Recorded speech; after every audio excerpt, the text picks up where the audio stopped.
All right, welcome back, people. It's been a while. You know, that's one of my best qualities is jumping in and out of YouTube, but today I felt like I needed to come back to discuss this. And the light is really glaring. This is not working out.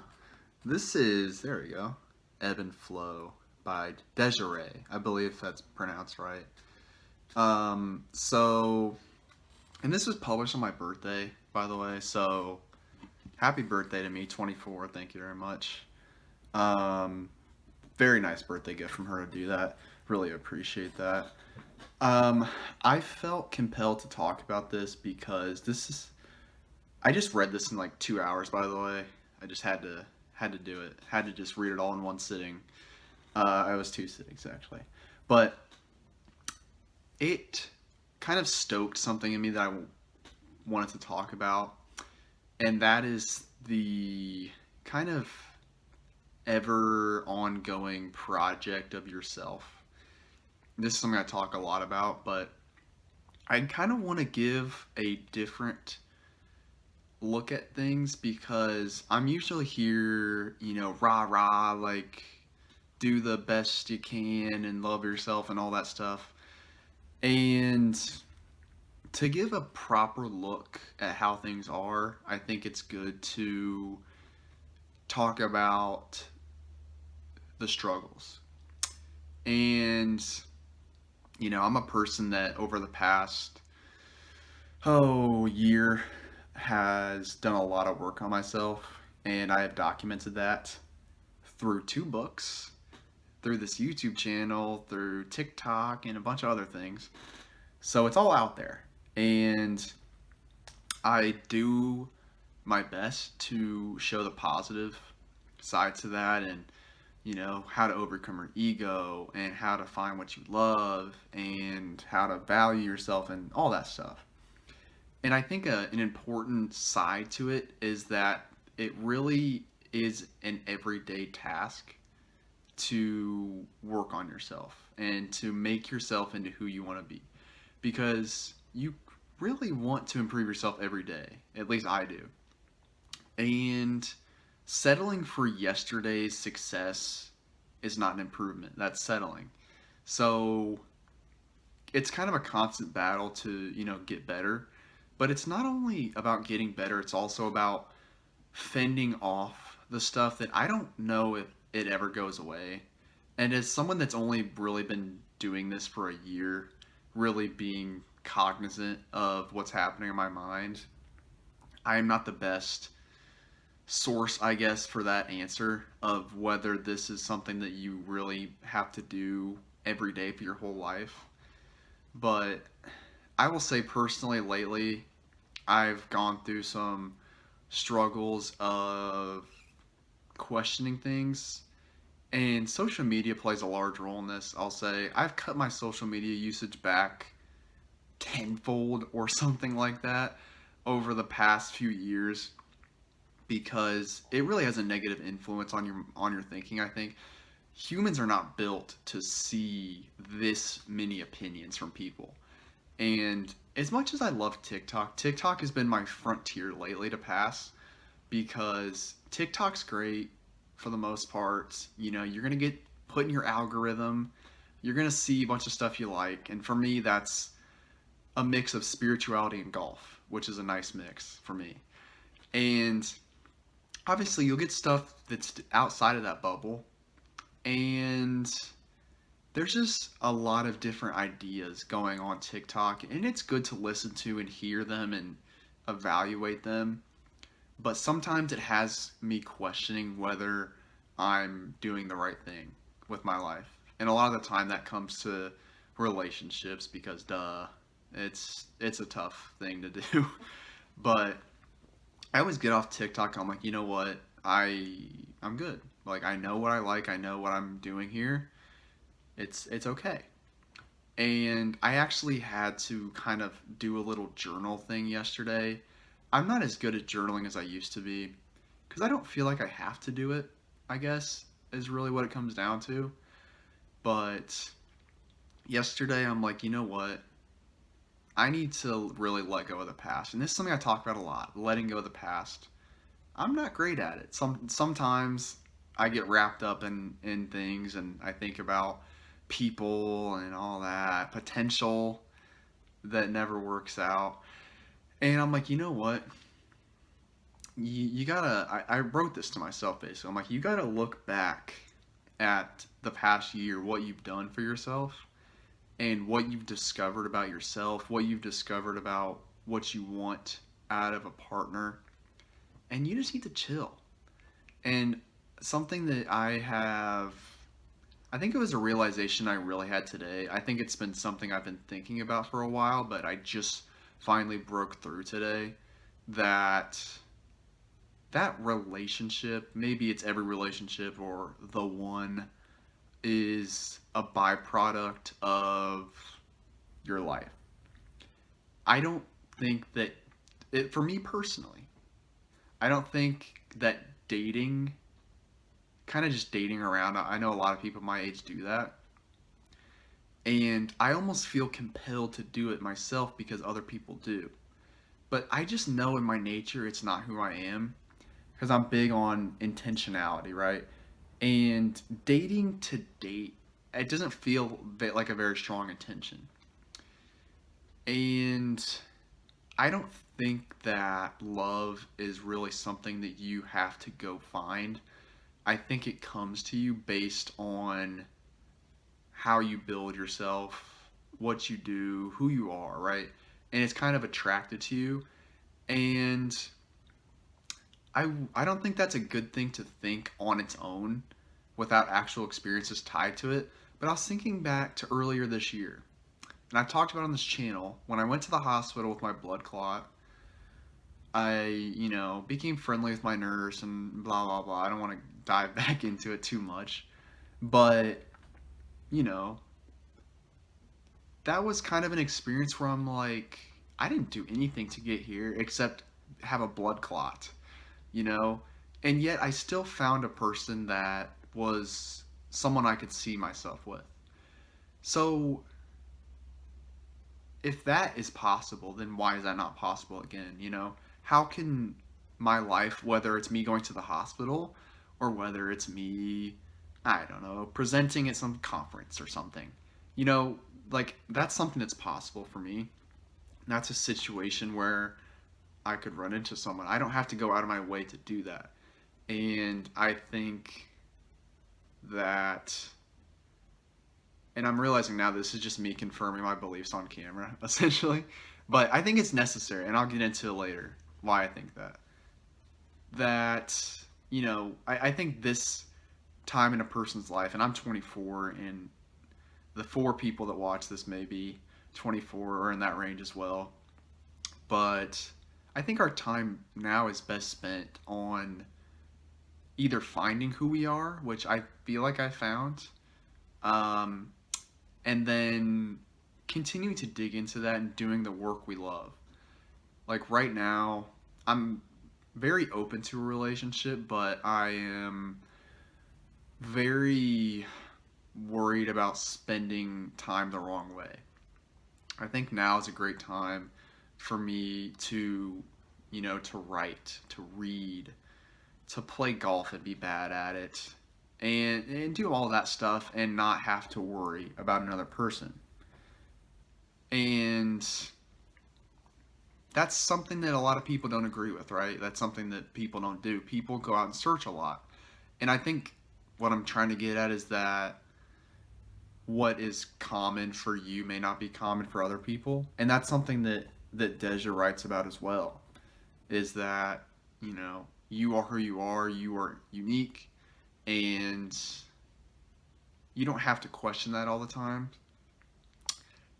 But what I wanted to really say was that the questioning doesn't go away. And I think that's another thing that she wrote about too. She made a good point of that. The questions just come all the time, and you get better at handling them. But at the end of the day, you have to return to yourself. Another reason I talk about nature a lot is a great place to do that, is to really ground yourself into reality, is to just go walk in nature, man.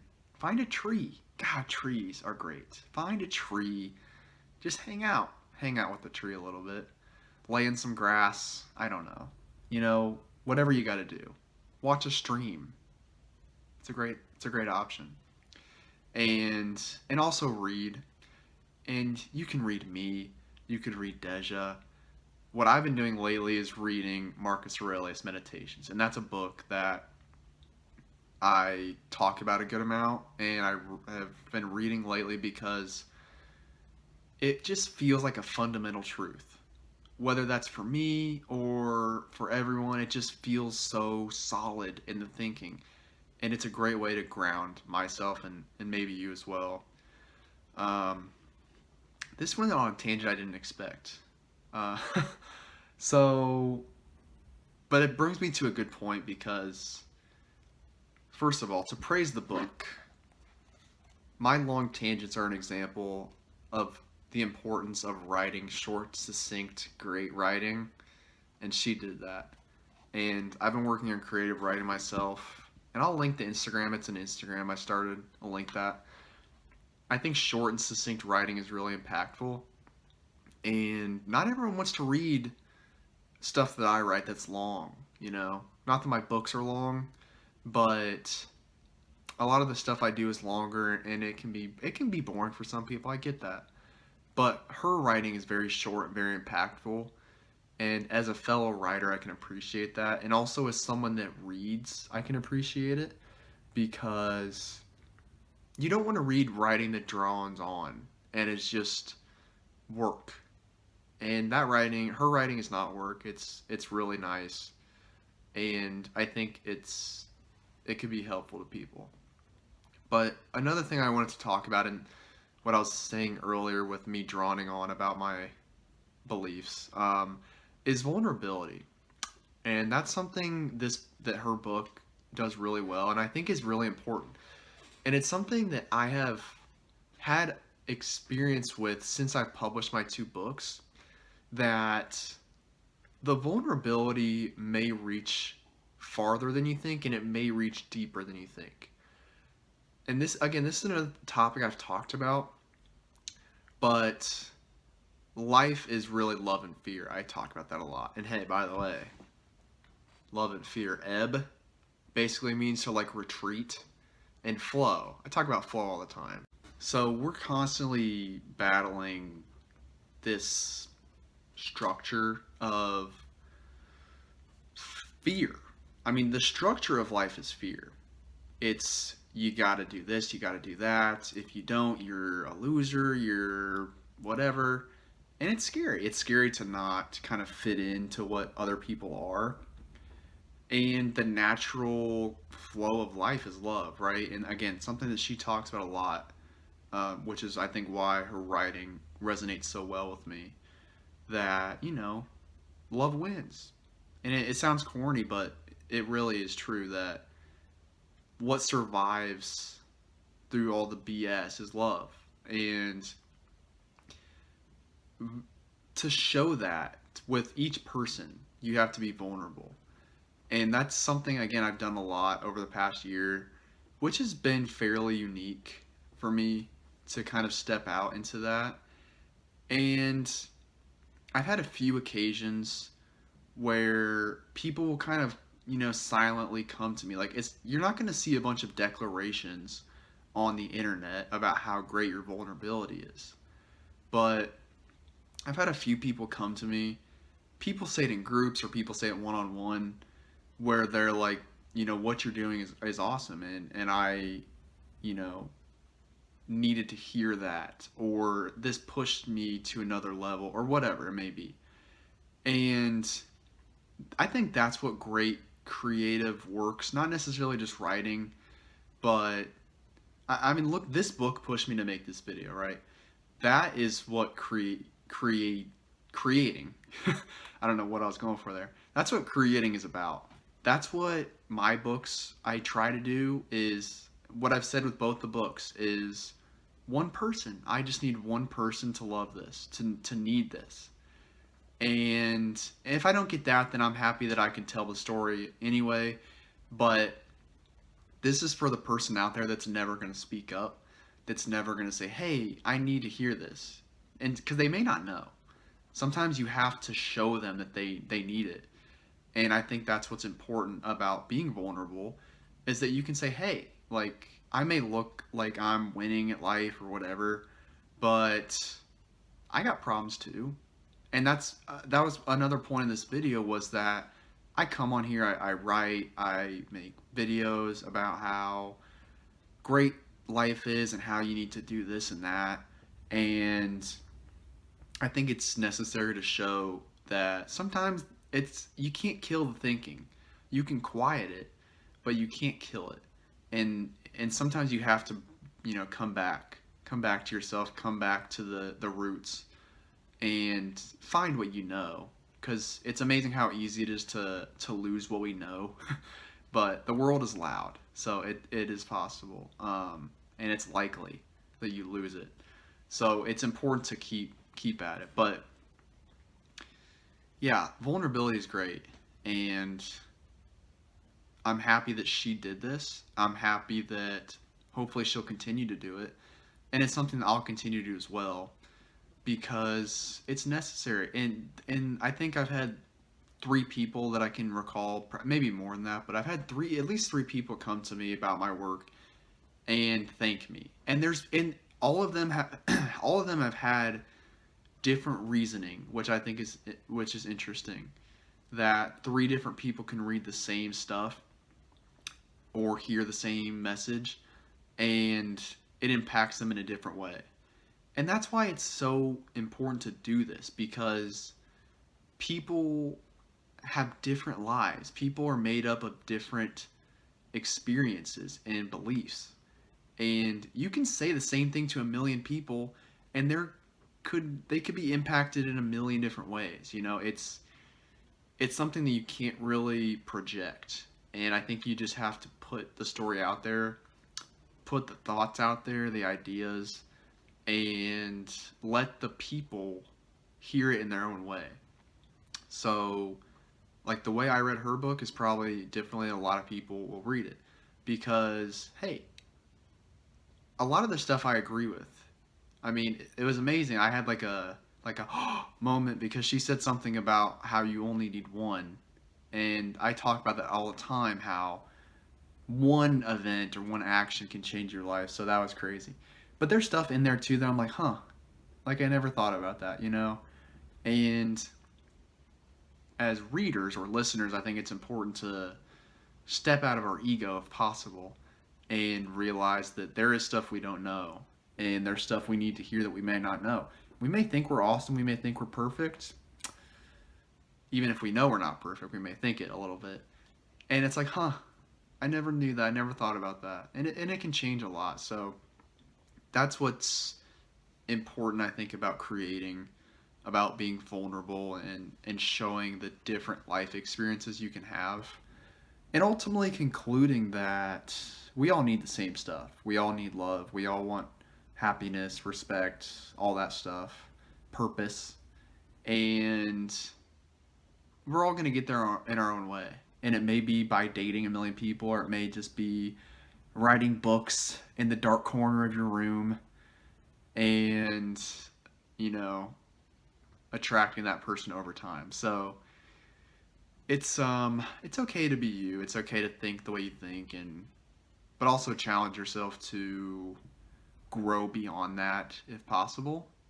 Grow every day and be vulnerable, share your life with people. Yeah, that's basically it.